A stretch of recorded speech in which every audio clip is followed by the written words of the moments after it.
जब जब हिंदुस्तान में जय हिंद का नारा गूंजता है, लाखों करोड़ों हिंदुस्तानी जोश से भर उठते हैं। लोगों के दिलों में देशभक्ति का जुनून जागने लगता है और फिर जय हिंद का अर्थ ही भारत की विजय से है।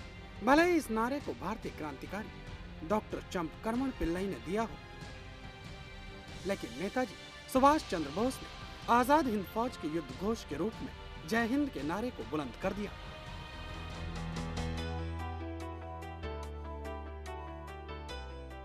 सुभाष चंद्र बोस का जन्म 23 जनवरी 1897 में उड़ीसा के कटक शहर में हुआ था।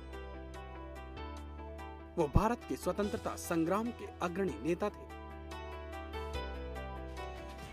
द्वितीय विश्व युद्ध के दौरान अंग्रेजों के खिलाफ लड़ने के लिए उन्होंने जापान के सहयोग से आजाद हिंद फौज का गठन किया।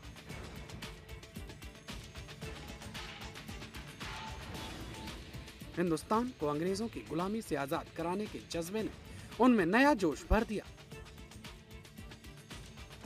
नेताजी सुभाष चंद्र बोस ने देशभक्ति के जुनून में कई अहम आंदोलनों में बढ़ चढ़कर हिस्सा लिया। वो अंग्रेजी हुकूमत के लिए एक खतरा बनते जा रहे थे।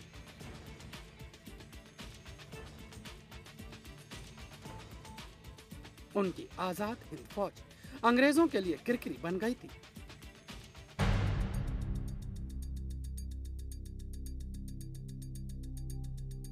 लेकिन इससे पहले कि सुभाष चंद्र बोस का आजाद हिंदुस्तान का सपना पूरा हो पाता, नियति ने करवट बदली।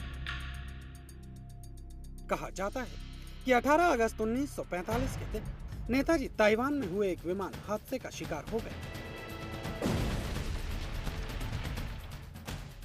और इस हादसे में उनकी मौत हो गई। लेकिन हैरत की बात देखिए कि आज दिन तक नेताजी की मौत की पुख्ता जानकारी नहीं मिल पाई है। नेताजी की मौत के बारे में पुख्ता जानकारी हासिल करने के उद्देश्य से देश के आजाद होने के बाद 3 अलग अलग जांच कमीशन बिठाए गए।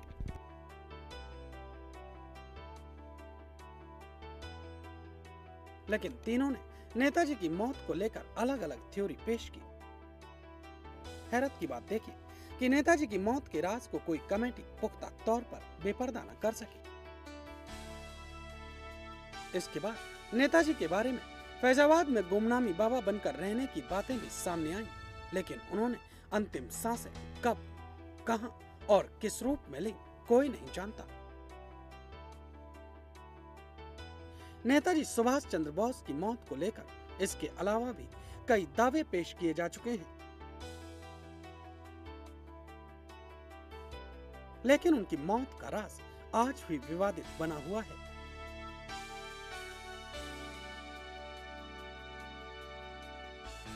आज दिन तक यह साफ न हुआ कि आखिर सुभाष चंद्र बोस की मौत की असल वजह क्या रही। नेताजी सुभाष चंद्र बोस की जिंदगी और मौत को लेकर आज इंडिया न्यूज कुछ रहस्य आपके सामने बेपर्दा करेगा, जिन्हें देखकर आप हैरान रह जाएंगे।